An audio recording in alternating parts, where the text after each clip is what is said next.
엔화가 너무 약하니까 네. 그 외국인들은 일본에 와가지고 실컷 쇼핑하고 하는데 네. 정작 일본 사람들은 외국인들이 고급 스시집 이런 거 값을 다 올려놓으니까 네. 일본 사람들은 못 가는 거예요. 네. 그러니까 그런 것들도 있기 때문에 엔화가 과연 어디가 적절한가.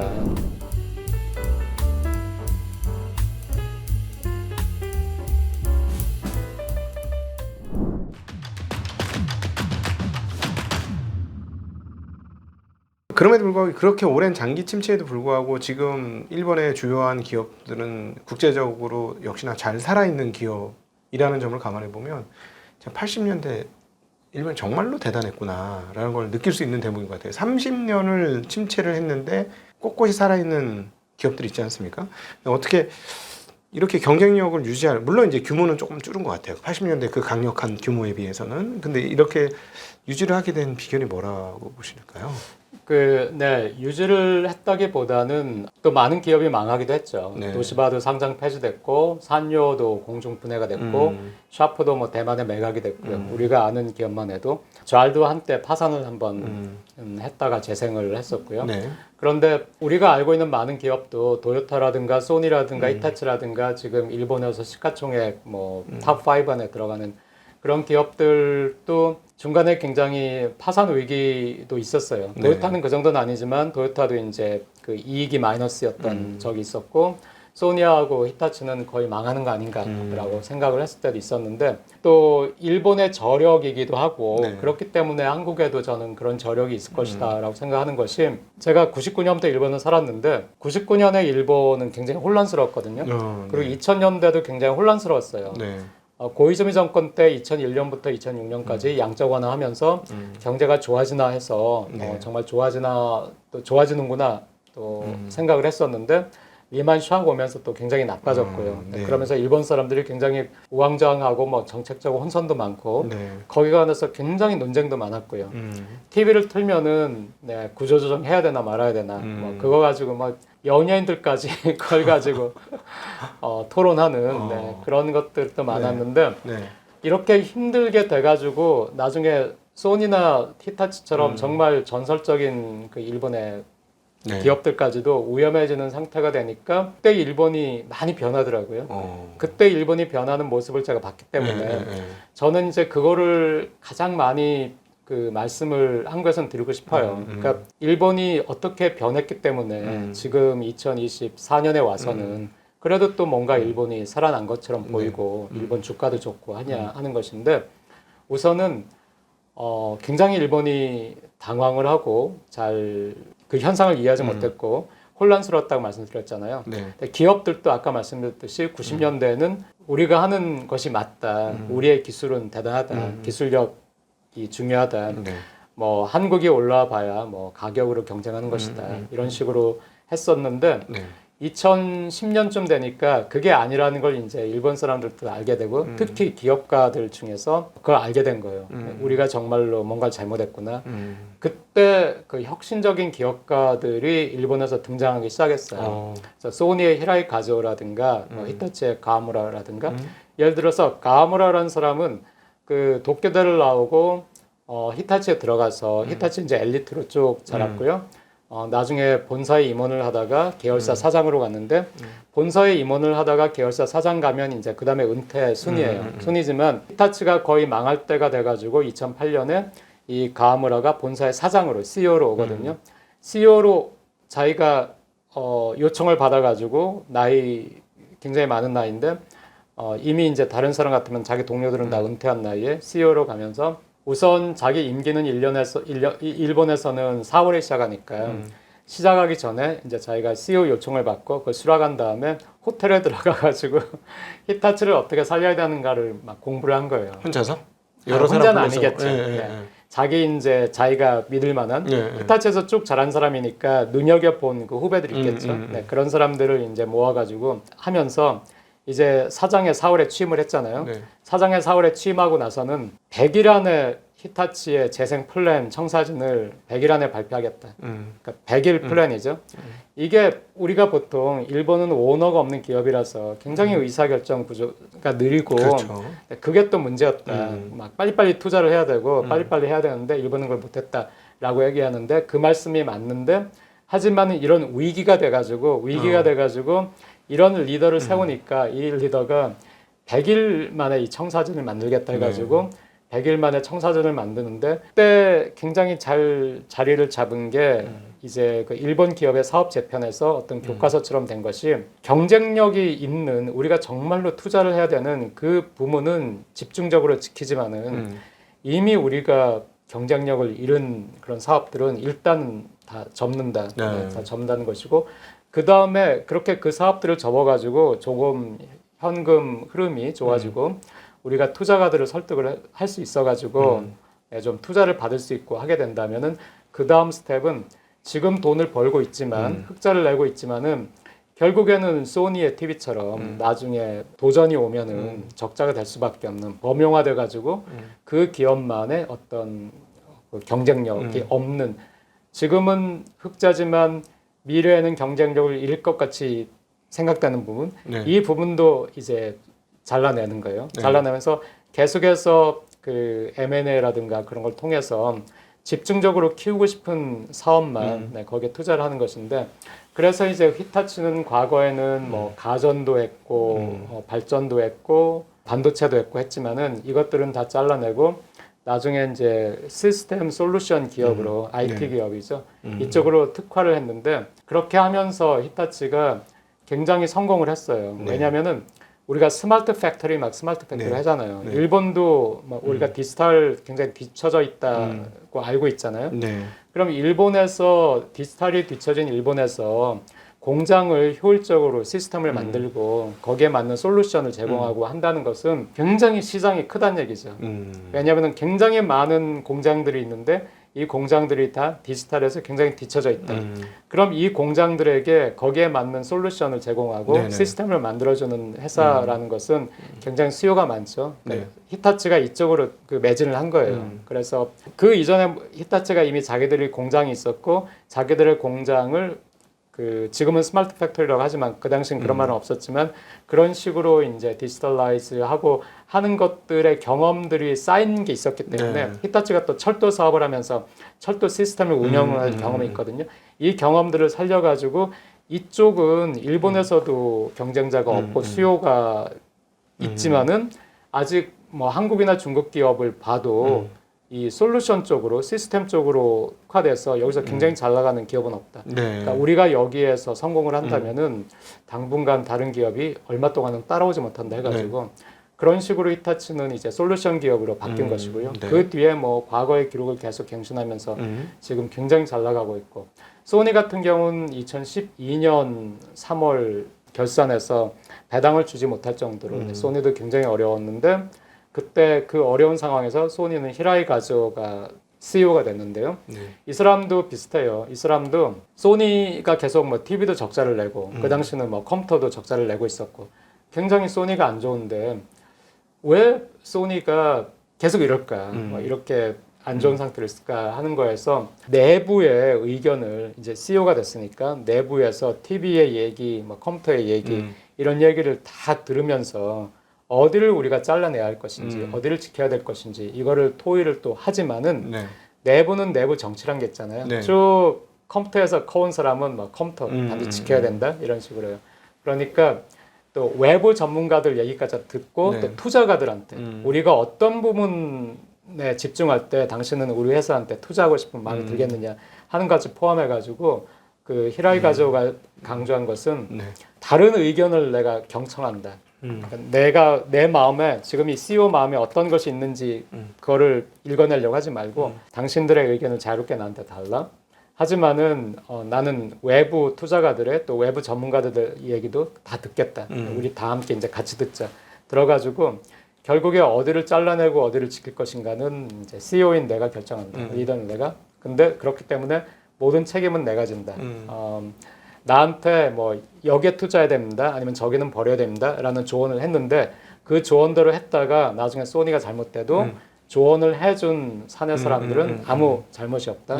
모든 책임은 내 것이다 하고 그 뒤에 이제 TV는 프리미엄 라인만 남기고 다 없앤다. 네. 프리미엄 라인은 우리가 여전히 경쟁력이 있고 또 우리가 엔터테인먼트를 지향하니까 음향과 무비 같은 걸 지향을 하니까 네, TV에 프리미엄 라인은 남긴다. 그리고 또 컴퓨터 같은 경우에는 이미 우리는 이제 이 컴퓨터도 정말 소니의 옛날 워크맨처럼 네. 바이오라는 브랜드가 정말 대단했는데 유명했죠. 네, 네. 네.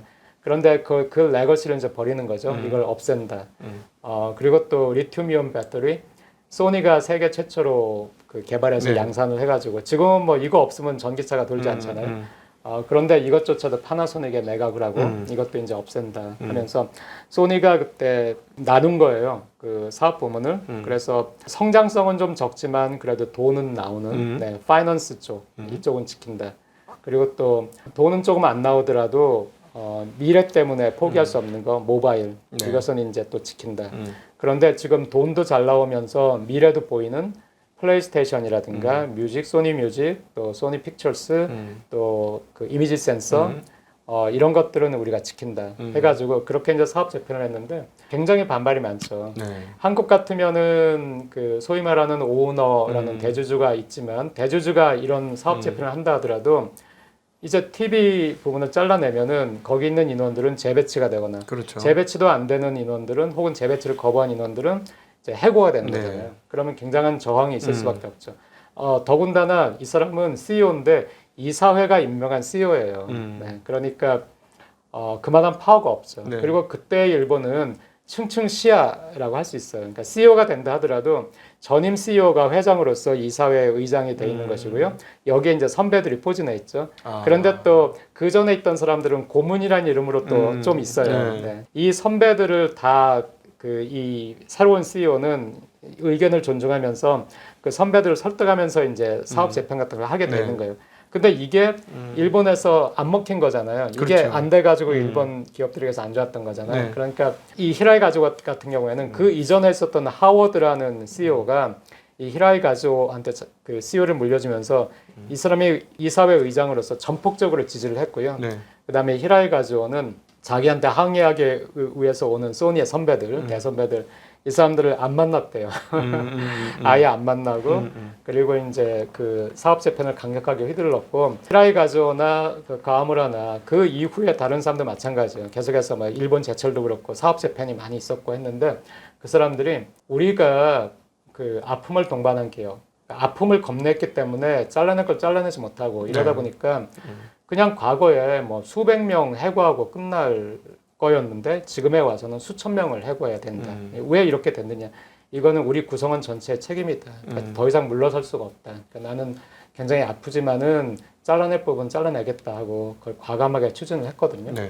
그래서 그런 식으로 이제 그 사업 재편을 하면서 하지만 또 지금 말씀드렸듯이 소니가 지금 플레이스테이션 잘 나간다, 뭐 이미지 센서 잘 나간다 이렇게 해도 이미지 센서도 삼성에서 강력하게 도전을 하고 있는 네. 것이고요.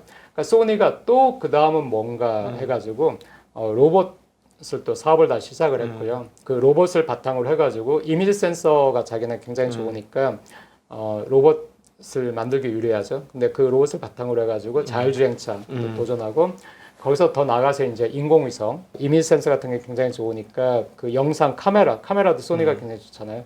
이거 가지고 인공위성 또 소프트웨어도 소니가 굉장히 좋으니까 인공위성도 쏘지만은 개인 소비자가 고객이 앱을 통해서 인공위성에서 자기가 원하는 사진을 찍을 수 있는 그런 서비스라든가 해서 우주 쪽으로 이렇게 지금도 네, 끊임없이 그 망할 뻔했던 트라우마가 있어요. 네. 그래서 한국이라든가 혹은 뭐 브라질이라든가 인도라든가 마찬가지죠. 전 세계 어떤 기업인가가 우리의 영역을 언젠가는 침범할 수도 있으니까 항상 우리는 달아날 자세를 한다. 그래서 그게 지금 진행 중입니다. 네.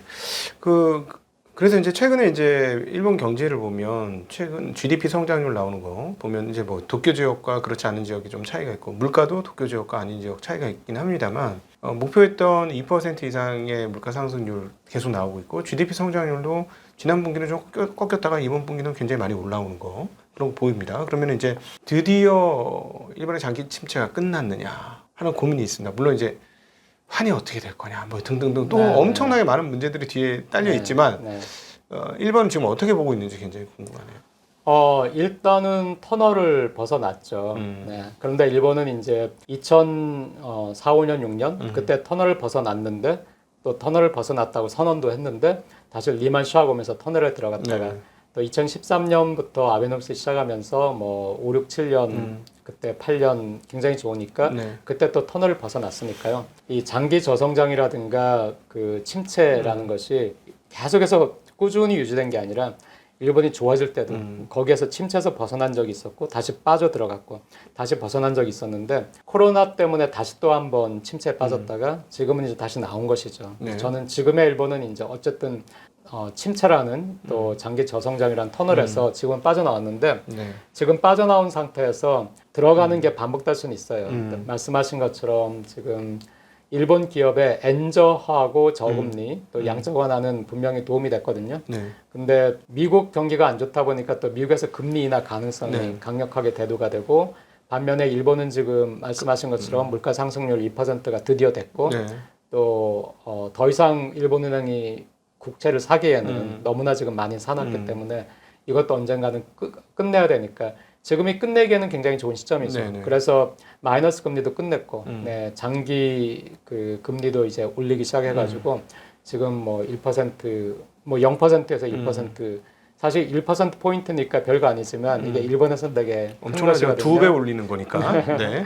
그런데 이제 이걸 아마 조금이라도 더 올려야 될 거예요. 네. 근데 미국의 금리라는 것은 뭐 한 5% 가까이 장기 금리가 되고 일본은 거의 0%, 0.5%에서 만약에 미국이 낮춘다면은 그동안은 미국이 낮출 기미를 전혀 안 보이니까 일본이 찔끔찔끔 올려봐야 이 금리 차가 여전히 유지된다. 그래서 엔이 약세였는데 일본보다도 미국에서 경기가 안 좋고 미국의 금리가 이제 대폭 인하될 수도 있다라는 게 나오니까 그런 금리 차가 일본은 조금씩 올리니까 축소되는 거잖아요. 그런 전망이 나오고 나서야 비로소 이제 160 정도까지 갔던 것이 140대로 네. 또 순식간에 옮겨버렸으니까 이 엔화 금리 차가 더 축소가 되고 엔화가 조금 더 절상이 된다면은 일본 기업의 그 이익도 좀 훼손을 받을 것이고요. 수출 기업들은 그렇겠죠. 네, 그렇습니다. 그래서 또 일본은 해외 생산, 해외 판매가 굉장히 중요하니까 해외에서 나오는 그 수익이 되게 중요한데 그게 굉장히 많아요. 그 해외 통화로 나오는 네네. 수익이 이것들이 이제 엔화가 약세여야 크게 잡히는데 장부에 엔화가 강세가 되면은 줄어드니까 일본 기업들 스스로가 2024년 3월 결산 때 자기네가 발표했던 그 막 역대 최고의 영업이익이라든가 그런 것들이 2025년 3월 발표에서는 그만큼은 안 될 것이다라고 기업들 스스로가 얘기를 하고 있기 때문에 조금 일본 경기가 수그러들긴 할 거예요. 근데 이제 사실은 이번 엔화 약세로 인해서 조금 부스팅된 부분이 분명히 있는데 한국 사람들 입장에서 엔화 약세 때문에 참 일본을 많이 가게 됐어요. 웬만한 사람은 한 번 이상 다 갔다 온 것 같은데 갔다 오면서 느끼는 게 옛날 우리가 느꼈던 일본이 아니구나. 이런 걸 굉장히 많이 느끼고 일본인들도 자기네 소득 수준이 갑자기 이 엔화 약세로 인해서 많이 줄어든 그런 효과가 나게 되니까 겉으로 보는 거하고 내부적으로는 또 전혀 상황이 다를 것 같은 거예요. 네, 맞습니다. 일본인들은 어떻게 느낄지. 네. 지금 제가 일본 기업들을 이제 재편을 했고 그래서 일본 기업들의 실적이 굉장히 좋아졌고 네. 실적이 좋아지니까 거기 따라서 주가가 그런데 이제 실적과 주가는 거의 똑같이 움직이는데요. 네. 이 똑같이 움직이지만 최근에는 실적이 좋아지니까 주가가 올라가긴 했지만은 과거에 비한다면은 실적이 올라가는 것에 비해서 주가가 더 가파르게 올랐어요. 이게 이제 버블인지 아니면 일본에서 소위 말하는 주주 친화적인 네네네. 그런 정책을 펴서인지 그건 또 사후적으로 봐야 되겠지만은 그런데 기업이 이렇게 좋아지니까 이제 고용도 굉장히 좋고요. 또 임금도 그동안은 너무 97년이 임금이 가장 높았고요. 2022년까지는 제가 2023년 데이터는 못 봤는데 2022년까지는 97년만큼도 임금이 안 됐어요. 평균 임금이. 그러니까요. 네. 그러니까 지금 일본 아이들은 대졸 그 초임이 자기 엄마 아빠가 받던 대졸 초임을 이제 그러네요. 받는 거예요. 하기야 맞아. 그 갔을 때 그 로손에 갔는데 벽에 붙어 있더라고요. 얼마. 근데 그때가 벌써 3년 전인가 했는데 우리나라보다 시간당 임금이 적었어요. 네. 그 충격 많이 받았어요. 네네. 예.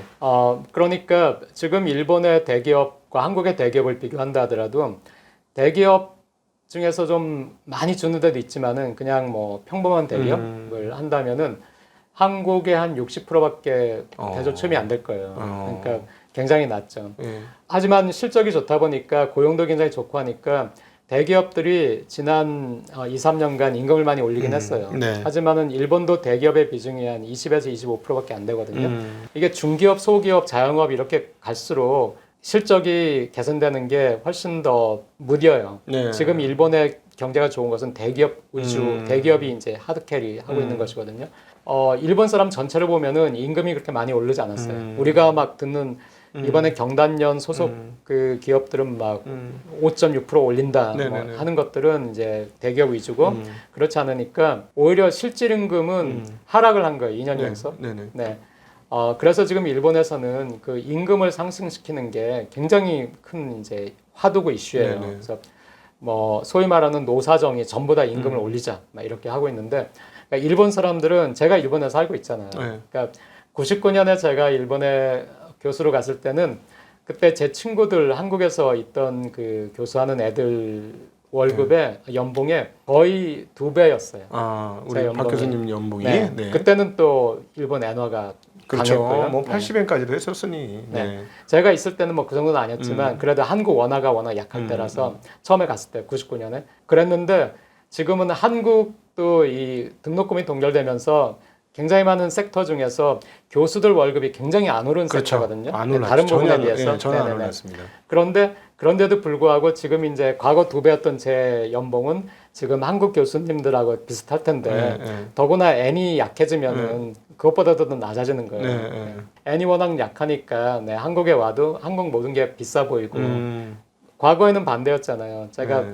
일본에 처음에 갔을 때는 일본에서 뭘 사는 이 옷이라든가 질도 좋고 예쁘고 뭐 한국 옷들이 훨씬 좋은데 훨씬 싸니까 네. 방학 때 한국에 와서 한국에서 쇼핑을 갔는데 지금은 한국에 오면 아무것도 못 사고 일본에 가서 사야 돼요. 아내한테는 와 막 일본이 더 싸네 막 여기서 못 사겠다. 네, 그렇게 이제 얘기를 하니까 네. 일본 사람들 입장에서는 말씀하신 대로 굉장히 부유하지 못한 네. 굉장히 부유한 국민에서 지금 네. 부유하지 못한 이게 있으니까 또 그런 불만이 있어요. 그래가지고 정치적으로도 압력은 있어요. 그러니까 인플레이션이 2% 되는 건 드디어 디플레이션을 벗어난 거니까 좋은 것인데 하지만은 명목 임금이 이거보다는 더 올라가야 네. 일본 전체가 올라가서 실질 임금도 플러스가 돼야 되는데 막 이게 아직 안 되고 있다. 네. 올해 이제 월별로 하면은 지금 실질 임금이 올라가고 있거든요. 그래서 이게 올해 되느냐 이걸 보고 있고 또 엔화가 너무 약하니까 네. 그 외국인들은 일본에 와가지고 실컷 쇼핑하고 하는데 네. 정작 일본 사람들은 외국인들이 고급 스시집 이런 거 값을 다 올려놓으니까 네. 일본 사람들은 못 가는 거예요. 네. 그러니까 그런 것들도 있기 때문에 엔화가 과연 어디가 적절한가. 네, 지금 160은 적절하지 않다는 판단이었는데 지금 140엔대인데 이것도 적절한 것인지 아니면 엔화가 좀 더 한 130엔대까지는 가야 되는 것인지. 네. 근데 이제는 일본 경제가 이만큼 약하다는 것을 전 세계도 이해를 하고 일본도 이해를 하기 때문에 과거는 전 세계가 이해 못했기 때문에 엔화를 안전자산이라고 해가지고 저는 그걸 늘 신화라고 얘기를 했는데 과학적 근거가 없는 신화다. 예. 그런데 막 엔화가 말씀하신 것처럼 막 1달러당 80엔, 심지어 막 70막 6엔 이렇게까지도 갔었잖아요. 근데 지금은 이제 그 시절은 완전히 끝났다고 생각을 해요. 그래서 엔화가 강세가 되더라도 일단은 일본의 학자들은 130엔대까지 가는 게 엔화 강세의 이제 최고일 맥스다. 것이다. 네, 맥스다. 그러니까 구조가 바뀌었다. 120, 110 이렇게 간다는 것은 다시 130, 140엔에서 일본 경제가 더 강해지면은 그 뒤에 좀 더 있다가 뭐 다시 또 120 이렇게 갈 수 있을지 모르겠지만 지금으로서는 140, 130 정도가 뭐 일본 엔화가 갈 수 있는 최고 엔고가 아닐까 얘기하고 있습니다. 근데 대체적으로 일본 국민들은 너무 우리나라하고 많이 다른 게 이 부분이 정말 다른 것 같은데 위에서 뭐를 하면 속으로만 불만이 있지 겉으로는 전혀 드러내지 않고 매우 순종적인 것 같아요. 거기에 비하면 한국은 뭐 난리 나죠. 이거는 못 참겠네. 뭐 이렇게 되는데 전통을 굉장히 중요시해서 그런 것 같고 또 윗사람들에 대해서 뭐라 그럴까요? 그게 이제 번체제가 오래돼서 그 체제에서 오래 살아서 그런지 이건 거의 전통 같거든요. 그러니까 아니 웬만하면 이 정도면 우리 같으면은 이게 미친 거 아니야? 막 이러면서 니들만 먹고 살아? 우리는 어떻게 하라고 이럴 것 같은데 잠잠하지 않습니까? 저는 일단 그런 사회 심리적인 거는 제가 항상 궁금하면서도 네. 저도 모르겠어요. 네. 예를 들어서 일본에서는 와사다나 게이오 그 초등학교를 들어오면은 대학까지 쭉 가거든요. 네.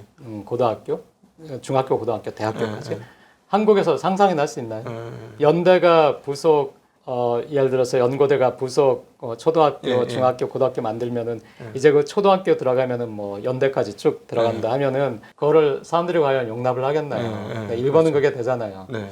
그게 왜 일본은 되고 한국은 안 될까 하는 거를 제가 잘 이해를 사실 못 하겠어요. 저도 그쪽 뭐 전문가는 아니라서 그런 면이 하나 있고요. 그러니까 학생들도 성적이 발표되는 날, 특히 미국 있는 교수님들은 그 얘기를 많이 하세요. 성적 발표하는 날 막 이메일이 빠바박 온다고 학생들이 제 성적이 이상해요. 뭐 다시 한번 봐주세요. 뭐 제가 왜 B예요. 막 왜 A가 아니에요. 이런 많이 이메일이 온대요. 근데 일본에서?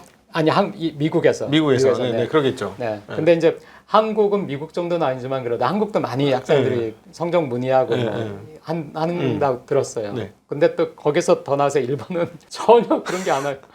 제가 학생들한테 이상하면은 꼭 이메일 해라. 교수가 실수하도 있으니까 내가 한번 체크한다 하는데 일본 학생은 제가 와사다 대학에서 2005년부터 지금까지 일본 학생한테서 그런 메일을 받은 건 딱 한 번이었어요. 자기 여자친구를 자기가 가르쳐 줬는데 여자친구는 B가 나왔는데 자기는 F가 나왔다. 너무 이상하다. 제가 그땐 정말 실수를 해가지고 앞 학생 그 답안지에 얘 답안지가 붙어 있는데 그걸 모르고 얘 중간고사 성적만 가지고 기말을 얘가 치지 않은 걸로 제가 생각한 거예요. 그래서 그때 이제 고쳐졌고 딱 한 번이었어요. 가끔씩 이메일 오는 거는 전부 한국 학생 아니면 중국 유학생이에요. 일본 학생들 안 그래요. 저도 참 그게 신기하고요. 그거는 이제 한쪽이고 또 다른 한쪽에서는 일본 사람들이 불만이 많이 있지만 약간 덜 그렇게 고통스러워하고 막 하는 것은 근데 일본에서는 주거하고 고용하고 노후는 한국보다 안정돼 있어요. 그래요? 네. 주거는 뭐 확실히 우리보다 안정이 돼 있고요. 또 고용도 뭐 확실하죠. 안정돼 있고 노후도 일단 그쪽은 연금이 2005년 시점으로 그때 개혁을 했을 때 그 시점에서 100년 뒤에 고갈되도록 그렇게 이제 개혁을 했거든요. 근데 지금 우리는 지금 개혁을 하는데도 불구하고 뭐 고갈 시점이 뭐 100년 이렇게가 아니라 지금 뭐 30년, 40년에서 뭐 40년, 50년 정도로 늘리는 그거니까 우리보다는 그쪽도 노후가 되게 불안해요. 연금도 충분하지 못하고. 하지만 우리보다는 좀 더 안정돼 있기 때문에 저는 살면서 내 직장이 있다는 거, 내가 이 직장을 나간다 하더라도 그래도 또 일자리가 있다. 나는 뭐 실직자는 되지 않는다. 라고 사람들이 생각하는 게 사람들을 굉장히 편하게 한다는 것도 느꼈거든요. 그래서 그런 것들도 좀 한국에서 참고를 했으면 합니다. 제가 사실 작년에 자전거 타러 제가 작년에 백부를 갔다가 아주 오래된 낡은 호텔에 묵었어요. 너무 깜짝 놀랐는데 일하는 사람이 너무 많은 거예요. 호텔 비용에 비해서 일하는 사람이 너무 많고 아니 이렇게 많은 사람이 있을 필요가 있어? 그래서 어떤 느낌 받았냐면 필리핀이라든가 이런 데 아주 임금이 낮기 때문에 사람이 참 많잖아요. 한국 같은 경우는 전부 기계화 아닙니까? 한국 같은 골프장 가면 캐디 한 명이 무려 5명까지도 커버리지를 하는 뭐 그런 문화잖아요. 근데 왜 이렇게 인원이 많지? 신기하다. 이 많은 사람을 어떻게 감당하지? 근데 그 말씀 들어보니까 임금 수준이 낮지 않기 때문에 여러 사람을 고용할 수 있는 건가요? 아니면은 임금 수준이 낮기 때문에. 그리고 사회 구조가 사람을 많이 써야지 그게 옳다라는 어떤 그거를 깔아놨기 때문에 고용을 많이 시키기 위해서 그렇게 해야 된다고 어떤 사회 구조나 의식이 그렇게 형성됐기 때문인가? 그런 게 좀 궁금하더라고요. 그 두 가지가 함께 있습니다. 그러니까 일본도 97년부터 기업이 많이 망하면서 굉장히 그 고용이 안 좋았어요. 그래서 우리가 뭐 취업 빙하기라든가 뭐 히키코모리라든가 뭐 캥거루족이라든가 파라사이트라든가 전부 일본에서 나온 말이잖아요. 일본에서 이제 아이들이 부모한테 얹혀 살거나 아니면 취업이 안 돼가지고 뭐 취업 빙하기라든가 아니면 그렇기 때문에 아예 또 애들이 안 나가고 히키코모리가 된다든가 그 시기가 일본도 있었잖아요. 그래서 그 당시는 일본에서도 막 청년 실업 어떻게 할 것인가 막 논문도 많이 나오고 정책 보고서도 굉장히 많이 나오고 그랬던 시절도 있었는데 그런 시절들을 겪으면서 일본 사람들도 고용이라는 게 얼마나 중요한가라는 거를 생각을 한 거예요. 워낙이 일본이 이제 뭐 공동체를 좀 이것도 장단점이 있지만 공동체를 너무 중시하다 보면은 개인의 권리나 자유가 억압될 수도 있으니까. 근데 우리보다는 좀 더 공동체를 중시하는 문화가 있는 데다가 한국보다도 더 중시한다고요, 공동체를? 네네네. 공동체를 더 중시해요. 우리는 우리라는 말을 진짜 보편 무슨 보편 명사처럼 쓰지 않습니까? 일본도 마찬가지예요. 아, 그렇습니까? 네. 아, 그 미국에서는 our country, 우리나라란 말을 못 들어봤어요. 네. 한국은 우리나라라고 하죠. 네. 그 일본도 똑같이 우리나라라는 표현이 있어요. 제가 와스다 안에서 이제 제 클래스에서 무슨 이벤트 같은 거를 하잖아요. 아니면 뭐 아웃클래스 액티비티 같은 거 뭐 한다 할 것 같으면은 한국 학생들은 잘 이런저런 핑계 대고 잘 안 와요. 네. 참석을 안 해요. 네. 그러니까 제가 이건 중요한 거니까 이건 꼭 참석을 해야 된다라고 얘기를 했어도 중요한 시험이 있다든가 네. 뭐가 있다든가 그거를 중요한 시험이 있는데도 그냥 오는 건 일본 애들이에요. 네네네. 네, 그래서 공동체를 좀 더 중요시하는 그런 전통이라는 것은 있고요. 그게 좋다 나쁘다를 떠나서요. 그런데 또 고용이 불안하게 되면서 사회 전체가 불안해지고 네. 또 고용이 불안하니까 사람들이 지갑을 닫고 내가 실직이 될 위험이 있다. 그다음에 실직이 되면은 그다음에 재취업이 어렵다라는 네. 생각을 하게 되면은 굉장히 소비가 위축이 되죠. 네. 그래서 일본에서는 이제 고용의 불안이 일본 경제에 되게 안 좋다. 이런 논문도 나오고요. 하면서 이 고용을 안정화시켜야 된다. 일본의 노동조합도 임금 인상이나 이런 거는 요구하지 않았어요. 그러니까 고용의 안정. 그러니까 그 소니에서 또 히타치에서 사업 재편이 있으면서 많은 사람을 초창기에는 해고를 시켰다고 네. 제가 말씀드렸는데 해고를 시킬 때 최소한으로 해고시키는 게 경영자 입장에서도 지향하는 것이고요. 또 노동자 입장에서도 그걸 지향하는 것이기 때문에 최소한으로 해고를 시켜야 되면은 지금 미국 같으면은 1000명 해고시킬 거를 네. 여기는 일본이니까 만약에 500명 해고를 네. 시킨다. 그럼 미국에 비해서 500명 인원을 더 가지게 되는 거잖아요. 네네. 그렇다고 미국 회사에 비해서 막 그만큼 영업 이익률이 더 확 높은 것도 아니잖아요. 그렇잖아요. 오히려 더 낮을 수도 있어요. 그러니까 적은 그 수익을 가지고 더 많은 인원이 나눠 가야 되니까 임금이 줄어들어요? 네, 올라갈 수 있는 구조가 아니었어요. 그것도 다 오케이 받아들이고. 네네. 그러니까 제가 이 나라는 임금이 아니라 고용을 선택한 나라라고 하거든요. 근데 제가 그게 맞다는 그 확신한 것이 그 한국의 민주노총 그 한국노총처럼 네. 그 거대 노총이 일본에 있는데 네. 그 노총의 이제 위원장이 인터뷰를 했는데 기자가 이렇게 물었어요. 최근에 인터뷰를 했는데 기자가 일본이 임금이 이렇게 낮은 것은 노동조합에도 문제가 있는 것이 아니냐, 당신들에게도 문제가 있었던 것이 아니냐, 왜 임금 인상을 더 진작에 확실하게 요구를 하지 못했느냐 했을 때 그 위원장도 동료들이 해고돼 나가는 그 세상에서 네. 고용을 지키는 게 더 중요했지, 해고되지 않는 것이 더 중요했지, 임금이 더 중요한 것은 아니었다.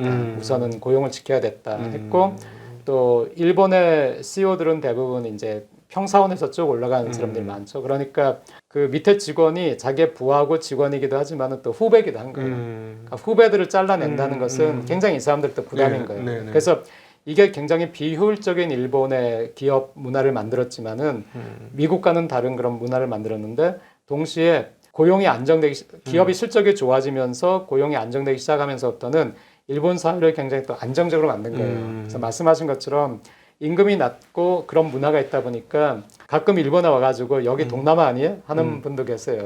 너무 이제 많이 일을 한다고. 많이 여행을 다니시기 때문에 요즘은 그런 얘기 많이 저도 들어요. 그 일본에 와가지고 거리에서 그 정비 작업 같은 거를 그 보수 공사 같은 거를 할 때 보면은 꼭 누군가가 한 명이 어떨 땐 두 명이 행인들을 인도하는 거예요. 그러니까 여기 위험하니까 오지 마세요. 한국 같으면은 그냥 펜스만 쳐놓고 마는데 거기는 펜스를 친 다음에 이쪽에 한 사람 저쪽에 한 사람이 행인들에게 죄송합니다 저쪽으로 가세요 이걸 계속 하는 거예요. 그러니까 두 명이 더 필요한 거잖아요 한국보다. 근데 사실 그 안에서 일하는 사람들도 더 많을 것이고요. 그러니까 임금이 낮은 대신에 이 사람들은 좀 더 많이 고용하는 것이고 또 노동 시간이 한국보다 훨씬 짧고 또 노동 강도가 훨씬 약해요. 이 운동을 계속했어요 일본에서는. 일부러. 일하는 방식의 개혁이라고 해가지고 직장을 힘들고 막 과거에 일본은 막 직장이 너무 힘들고 괴롭고 그 이지메가 있고 막 이런 사회였는데 이제 좀 직장을 우리가 결국에는 모든 일본인이 직장에 나서 일을 해야 되는데 직장을 좀 편한 곳을 만들자 하는 운동을 계속 일본에서 캠페인을 계속 했었고요. 그래서 노동 강도도 약하고 노동 시간도 짧고 또 그 대신에 사람들은 좀 더 많이 데리고 있고 하니까 임금은 대신에 되게 낮아요. 그렇군요. 네. 그러면은 이거 듣고 보니까 일본의 리더십들은 조직의 고용과 이게 먹여 살려고 이 공동체를 살려야 된다는 생각을 되게 강하게 하는. 왜냐면 그 문화를 보면 정말 우리나라하고 다른 게 우리는 무조건 밑에서부터 소리가 올라가요. 네네. 바텀업이에요, 무조건. 네네네. 일본 같은 경우는 전부 탑다운인 거예요. 네네네. 위에서 바꾸지 않으면 바뀌는 게 아무것도 없는 사회. 네네네. 이렇게 옆에서 보면 느껴지거든요. 네네. 그러면은 그 리더십들이 밑에 있는 사람들에 대한 뭐라 그럴까요? 역으로의 로얄티? 네네. 이런 게 굉장히 강한 사회고 그렇게 못하면 비난받는 사회고 당연히 리더십이 되면 그렇게 해줘야 되는 거기 때문에 우리도 리더십이 그러니 말을 잘 듣겠다. 이게 구조화된 사회.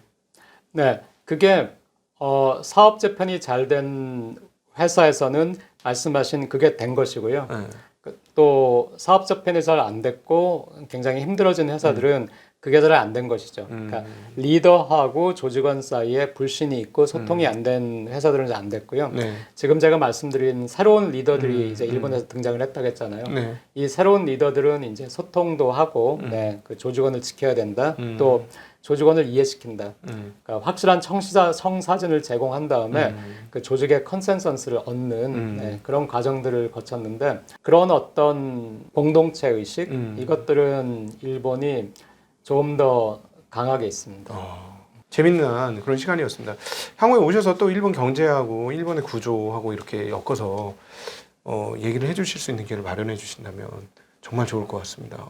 많은 걸 배웠고 그동안에 일본 공부 저도 나름 열심히 했는데 또 다른 한 축이 채워지는 것 같은 그런 느낌을 받았습니다. 자, 오늘은 와세다대의 국제학술원 교수인 박상균 교수님과 함께 현재 그 일본이 과거 그 장기 침체를 어떻게 평가하고 있고 그리고 그것들을 어떻게 헤쳐나오고 있으며 그 구조가 어떻게 해서 현재까지 오게 됐는지 그리고 현재 일본의 조직 문화가 어떻게 만들어졌는지에 대한 이야기도 함께 나눴습니다. 매우 그 유익한 시간이었고요. 이렇게 귀한 시간 만들어주신 박상균 교수님께 다시 한번 감사드리고 함께 해주신 시청자분들께도 감사 인사 드리겠습니다. 함께 인사드리겠습니다. 고맙습니다. 감사합니다.